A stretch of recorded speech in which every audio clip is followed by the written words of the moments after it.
Sambonani Tumelang Nagiri Exe. We're out here at Boiler Room. It's boiling hot. Nakalina Nabusi Baba Kulu Baba Desa Bariki, the Queen of Pitori. I love music, but I don't think T love music. And like how I love music is an underestimate of how you love music, because what you brought today, if I tell you, for 2 days I had these spells because every time I thought of my set I had anxiety and I'd be like, okay, so faint. Someone was like, Unga faint on the text, you better get over it now. And I was like, I was so nervous. Not because I haven't done this. Like my full-time job is being a DJ, né? yeah. So this time it's the thought of having an international crowd watching you live. It's different when you interact with people you can see, right? Because when you see it on screen, it's not the same energy that the people that are in the room feel. So I think that was my pressure point. Sure. Because I was like, I need to translate everything that I'm feeling in the room into that screen. And wow, if nobody else had fun, I had fun. According to what I experienced, what I saw, what I was within, that was an incredible set. Thank you. How did you prepare for it? Well, like when I got the call in January, my thought was, I'm gonna start in January to prepare. Fam, I started like on Thursday. I was like, yo, Sada, I was like, at least if I can manage to put 30 minutes of my set in there, the rest of the 15 minutes I will wing it because things will be sing within the crowd. Because I usually don't plan my set.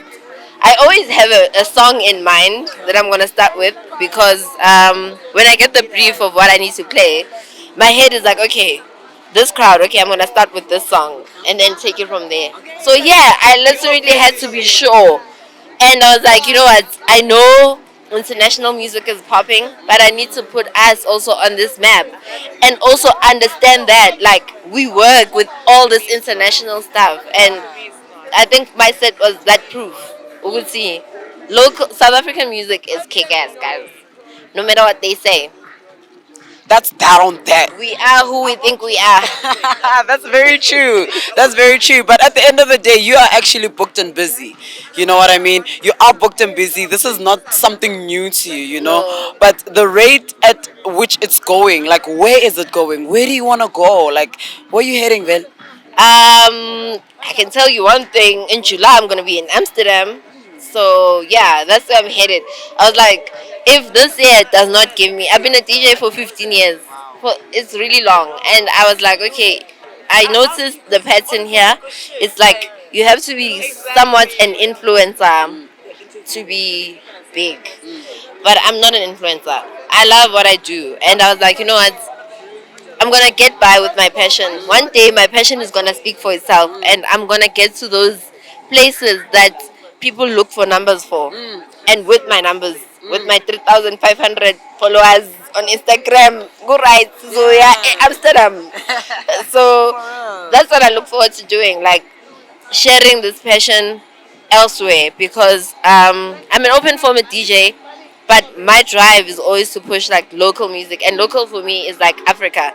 So I play Afro beats, I play Kwaito, I play hip hop, and every time I get on my set, it's me saying we exist and we can do this, and we're good at it. We enough to be internationally ranked, right? And that's always a mission, a mission, a mission, a mission. So that's why I was like, on an international scale, guys, I'm not about going to play piano. Everyone is doing that. Like it's got its space of its own. I'm not gonna enter that space. Mina, I literally watched everything change from being open formats to predominantly piano, where when you play a hip hop set at a gig, people are like, "If piano is a one's cut," and I'm like, But wait. I'm sure you've been surrounded by so many people, so many influential people that can help your career. What kind of advice had really stuck to you? What kind of lessons have you seen that were like, whoa, this is hectic? And from who did you get it to?